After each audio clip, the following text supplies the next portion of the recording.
Yeah, I thought it was a dummy or something, but no, it was his brother. Yeah, the crab run out of his brother's mouth. That was his brother. Oh my God. And the two of them were developing all this technological stuff on the film. So what are you doing? I don't know why it's doing that, Ross. This should be our new opening. I'm not a fan of that. Could we put the music under what you're doing now? Oh, you want me to put the music? Yeah.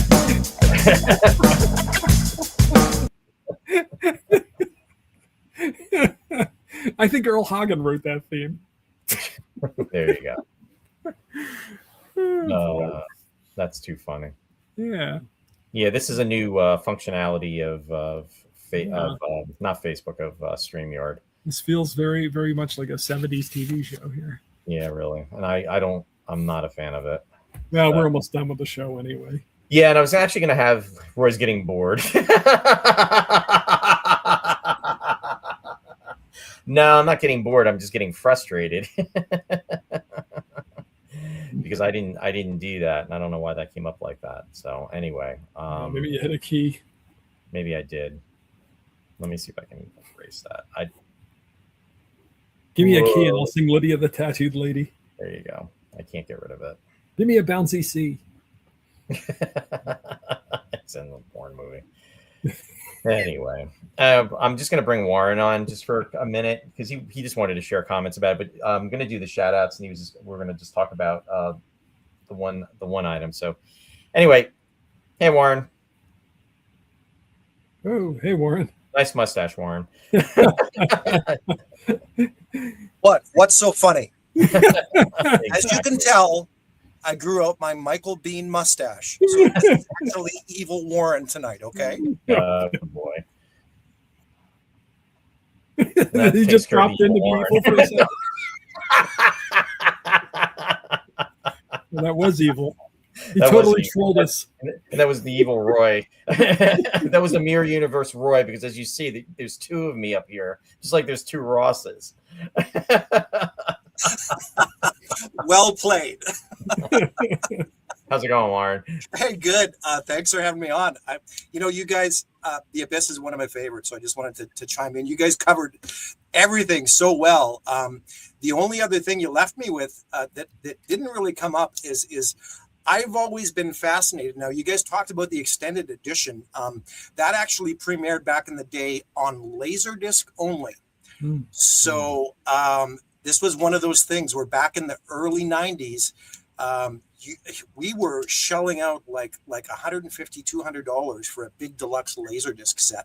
And The Abyss, of course, was one of them because we were so anxious to see this extra 31 minutes. So, but it was a beautiful time. But other than that, guys, in my mind, The Abyss, you guys didn't really talk about the documentary. And on that same Laserdisc, there's a very, very famous documentary called Under Pressure, The Making of The Abyss. And I think you can find it on YouTube for anybody out there. And it is phenomenal. Like, you guys were talking about all the tension behind the scenes on set, things with Ed Harris almost drowning and losing his life. Like, they interview him and he's talking about that. And it's like, oh, interesting. That's cool. It's intense. It's really, really well done.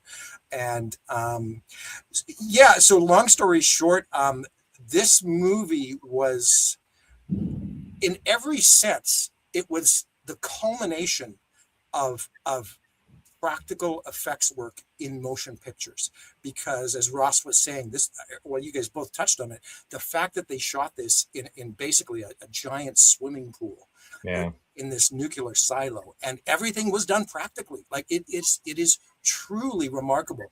But it was, so on one hand, the most difficult practical effects movie ever made, but at the same time, it was also a crossroads, because what else did it introduce?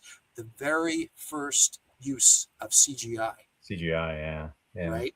So it stands in a very interesting place in history, in my mind. Fantastic movie. That's about all I had. I forgot the one other thing, and then I'll let you do your thing. I forgot the one other practical thing they did is to use an actual automatic weapon to fire. Right. They gave the actor a machine gun to fire on set. How dangerous is that? Yeah. Uh, No, crazy. No. Yeah, well, great point, especially, with other actors present. Yeah. Yeah, and it's funny, that you're mentioning that because, like, in the back of my mind, I was thinking about that. Like, immediately what comes to mind is everything that happened, and well, I don't even want to say, but you know where I'm going with that. But anyway, all righty. So, thanks for that additional commentary, Warren. Even though there's two of you out there, and there's two me's, and there's two Rosses, I know it's not Facebook, it's StreamYard, and StreamYard is like taking off with different things that you can do, and I don't know how I tripped this, but I'm not a fan of this. So no problem. The only other thing where I wanted to point out is sorry.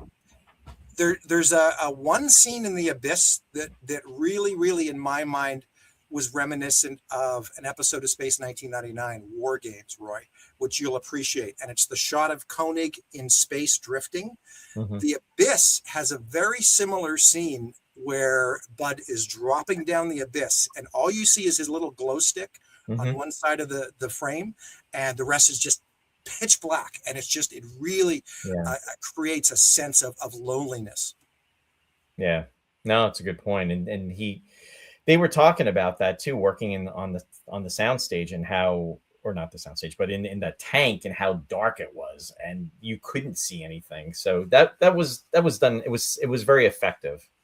I mean, Cameron really achieved. I feel that he achieved what he was attempting to achieve, but it'll be interesting to go back and watch that documentary that you're talking about, because I'm sure that they really open up about things. And just from what I read, and Ross, I'm sure will agree, that there was a lot of tension and just a lot of, I don't think any of them, from the sound of it, would actually work with Cameron again if the opportunity prevailed. At least not, the three main stars of the movie.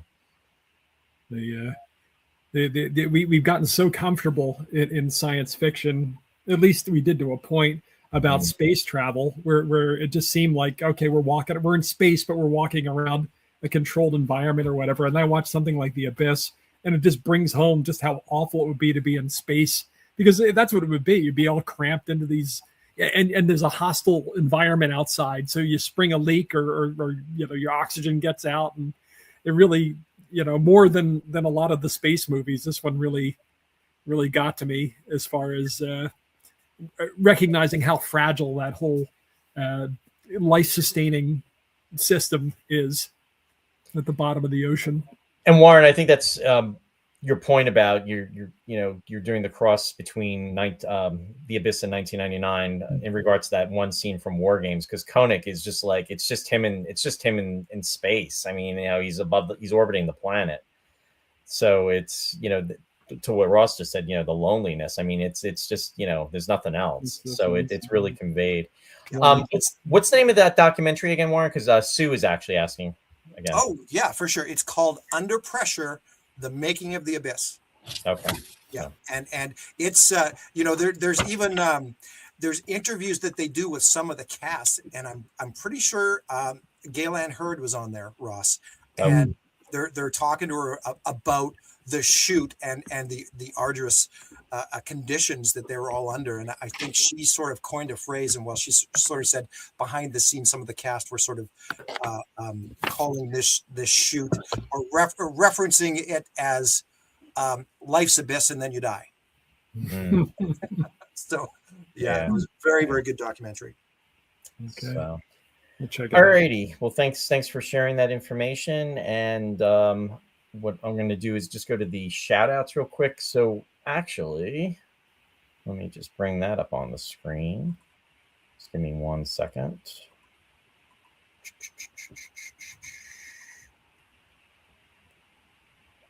Roy's Tie-Dye Sci-Fi Corner, bringing you our creative awareness through our shout outs. How does that make you feel? Cricket. I think I have deprivation sickness going on here. No, in all seriousness. So, this is like a self-promoting plug, but why not, right? Right, Warren? So this Sunday, Warren and I actually started doing this back in October of 24, which is kind of crazy. And and actually, you know what? I'm just the master of the slides tonight because I'm just like messing things up. So Warren, while I'm like fumbling here and You're refumbling, asking me to improvise a little bit. yeah, I can talk to Ross. There was one thing I wanted to talk to Ross about, and that also came up a little earlier tonight. And the three of us talked throughout 2025, but I'd still love to come on sometime and do a David Lynch retrospective with Ross, and maybe we could even couple that with an actual reaction video of Roy watching a David Lynch movie for the first time. Oh my God. All right. I'm back. Anyway, Sherry says hi. I'm Warren. up for Lynch. The only thing we've done, I think, is Dune. Yeah, I think so too. But yeah, I think you're right. The only thing, yeah. No, that would actually we could do that.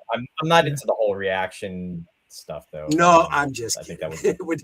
But it's just once you see a Lynch movie, you'll appreciate how that could be so just crazy funny to watch somebody's reaction, because watching a Lynch movie is not your everyday ordinary fare. That's for sure.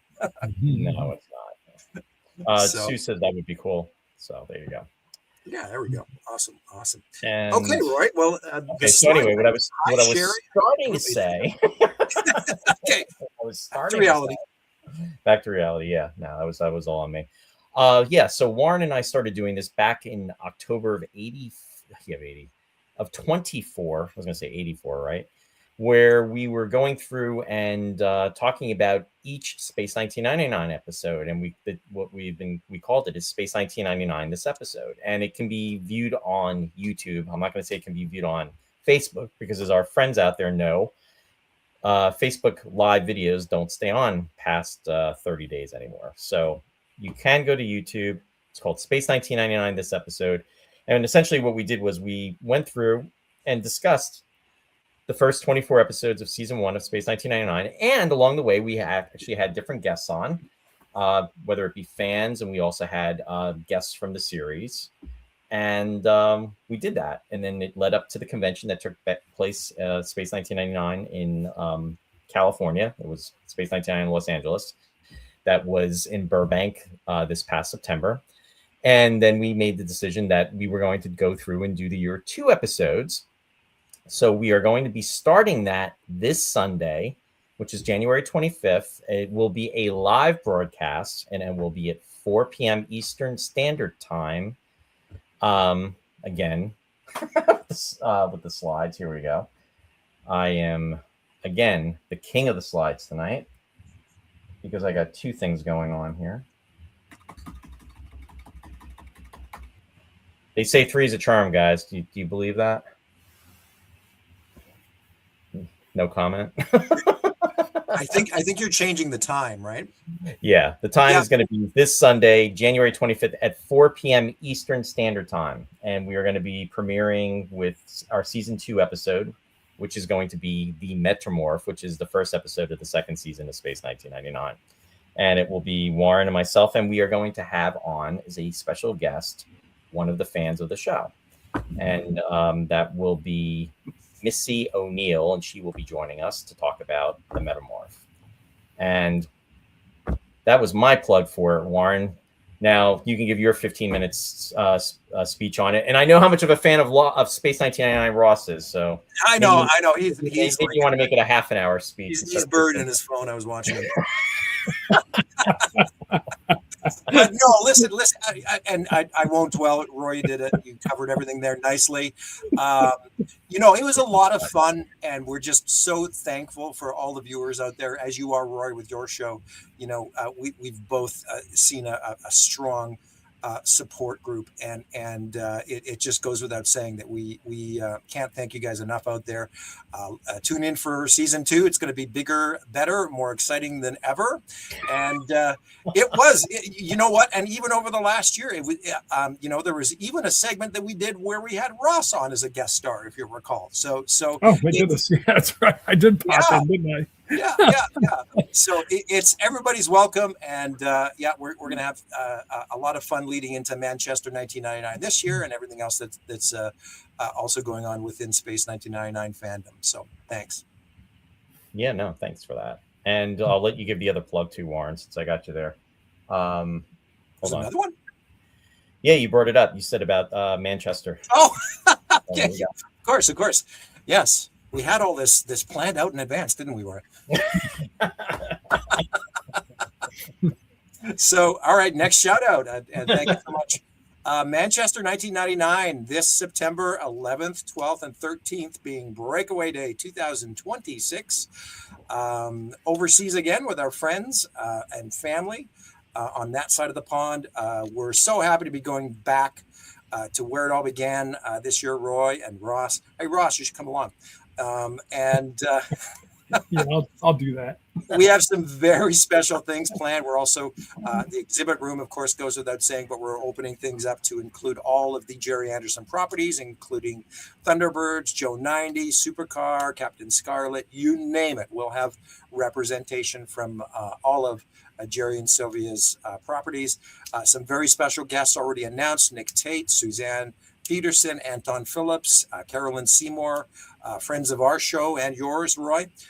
So again, lots of crossover here, and we hope everybody can make it and help us celebrate the continuing 50th anniversary. Awesome. Thanks, Warren. Yeah, and that's the other thing I want to point out. So, like with the date that we are doing Space 99, this episode, this Sunday, the 25th of January, it does time out because production of Space 1999 Year 2 actually started on January 26th of 1976. So literally this coming Monday, it will be 50 years that production began for the Metamorph. So that's why I was kind of like hoping that if, when Warren and I were talking about, as far as doing this, I was like, why don't we do it maybe on that Sunday? Because it's literally the day before. So it's literally 50 years that production began. So we're kind of like in tune with that. And Year 2, I mean, there's a lot of, I'm not going to, I could go on for hours and hours, and I won't do that to Ross, but it's just that we're going to celebrate the second series of Space 1999. A lot of fans, there's a lot of Year 2 fans out there. There's a lot of Year 1 fans out there. There's a lot of fans of both series. So we're looking forward to going through the episodes and touching upon that. And it'll definitely be fun, as Warren was indicating. So anyway, that's that. So, all righty. And then in regards to the rest of the shout outs, I'm going to go back. Just want to give a shout out to Country Gate Theater, the Country Gate Playhouse. There's a lot of things going on with Country Gate. If you are in the Belvedere, New Jersey area, I've got the one slide right now. So the Miracle Worker is going to be coming, and it's going to be for 2 weekends. It's April 18th through the 19th, and that's the first weekend. And then it's April 25th through the 26th. And my friend Bill Scorado is the owner of the theater. And if you want to find out information about more about Country Gate, you can go to www.countrygate.org. Bill also has his own personal website, which is www.billscorado.com. The other thing I would like to mention is that there is going to be a murder mystery taking place. It will be on February 7th, and that will be at Tipton's Restaurant. It's in Harmony, New Jersey. For tickets, just go to the website. You can find out more information about that. And then also, there will also be a murder mystery taking place at Harker's Hollow, and that will be later in the month. So again, if you want to find out information about it, definitely check out the website address, www.countrygate.org, for more information. And also, I want to give a shout out to friends Mike and Mary Beth from Sci-Fi Distilled. They are on Wednesday nights, and they are going to be back this Wednesday at 7 p.m. Eastern Standard Time, and they will be discussing 2 weird movies that go together. They're not sure what movies those will be. In fact, they may be talking about a couple more movies than 2, might be 3 or 4. But anyway, that's their topic. That will be this Wednesday, so definitely check them out for that. And also want to give a shout out to Captain Phil's Planet, WUSB 90.1 FM, Stony Brook, New York. Captain's schedule is on Thursdays at 4 to 5 p.m. Eastern Standard Time, and then Friday nights, which is now, from 9 to 11:30 p.m. In fact, I was just talking about Mike and Mary Beth.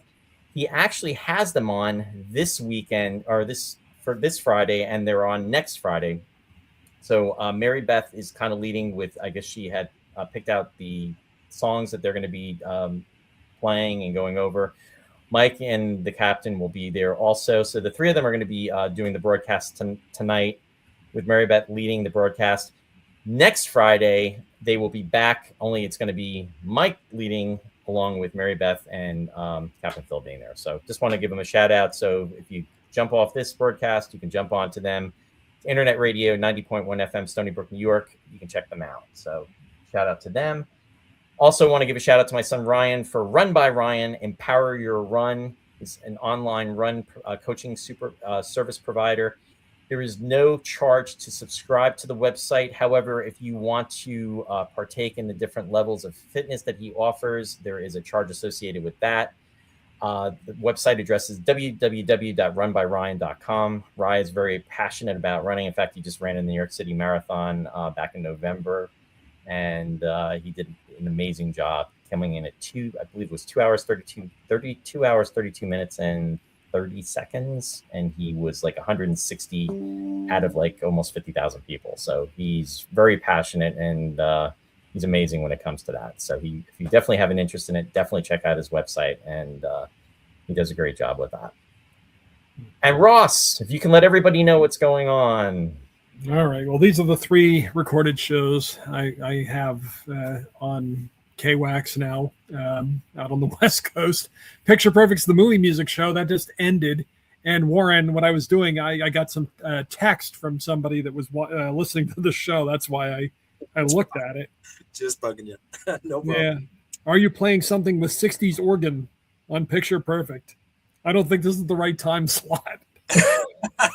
But it turns out it was, and he missed the back announcement. So I've got to tell him what movie it was. Anyway, so that's the movie music show that just ended on Friday night. Sweetness and Lights, the light music show. That's the one where I was working 4 hours to put together a 1-hour show today. That airs tomorrow morning at 11 o'clock Eastern. And the Lost Chord is unusual and neglected repertoire. Sweetness and Light, by the way, it's all snow-oriented. So I'm sure they're going to love that out on the West Coast. But here it's very, very in. So it's going to be all light music about snow. And then the Lost Chord is unusual and neglected stuff. I'm doing Jan Leif's Saga Symphony. It's all stuff from the Viking, the Norse sagas is what it is. And they're playing all kinds of strange instruments like, tuned rocks and anvils and lures, the Viking longhorns and things. That's tomorrow night at 7 o'clock. Wow. Yeah. So anyway, I tease these things on my Facebook page. If you follow my Facebook page, you'll find write-ups on there tomorrow. A classic Ross Amico. And I do see somebody from here just followed moments ago. So thank you. Oh, nice. That's for awesome. following the page. Yeah. All right. Well, I'm not very colorful tonight, but it's after 9 o'clock, so it's past my bedtime. It's all good. Thanks, Roy. Thanks, Ross. Appreciate it. Thanks for your patience, Warren. Thanks for not checking your phone. Just kidding. But you know what? To alleviate some of that boredom, I mean, just pop out for 2 minutes, draw a little mustache on your face, and come back. There you go. And just to let everybody know, Ross and I will be back this Friday. That's going to be January 30th. And I have 2025, which will be 2026. Again, I'm at the top of my game with my slides tonight. So it's a good thing nobody writes checks anymore. Yeah, really. So anyway, with that said, Ross and I will be back 1 week from tonight. Stay tuned as far as what we're going to be covering. However, one thing I can tell you, and I don't have a slide for this, is episode 289 will be next Sunday, and that will be at 7 p.m. Eastern Standard Time. And I am very happy to say that I will be having on as a very special guest, Mr. John Kenneth Muir, and he will be discussing Abnormal Fixation, his internet web series. We had him on a few times last year for season 1. Season 2 is going to be premiering towards the beginning of February. So we're going to be talking about that, sharing a lot of insight into that, and looking forward to having John back on the show. And stay tuned, and I'll be talking more about that later.